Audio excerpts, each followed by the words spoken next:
বাবা, কিছু খাবার দে না বাবা।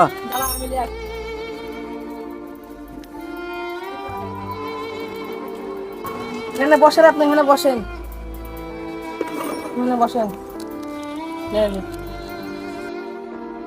আপনার এত ভালো শরীর, এই অবস্থা কেন আপনার?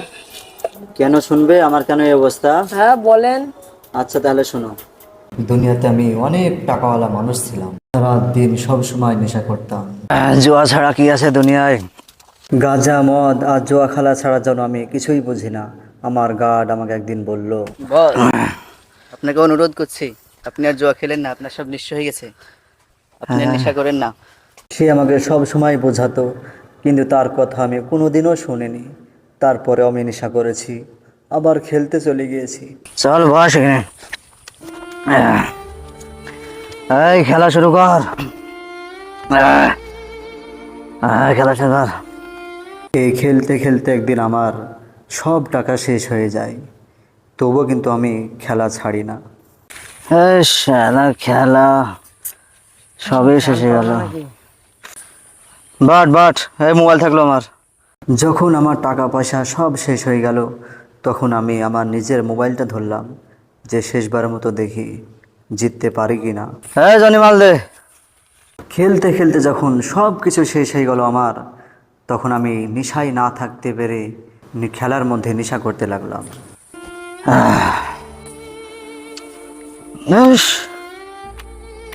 হ্যাঁ গাড়ি থাকলো আমার, আমার গাড়ি ধরে দিন বাট।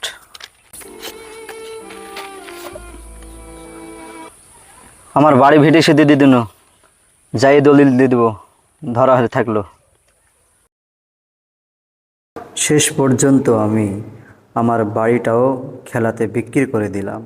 আমি হেরে গেলাম, আমার আর কিচ্ছু নাই ভাই। কি করবো সব রে? শেষ। উঠেন চলেন। আমার সব নিঃস্ব হয়ে গেল রে জনি।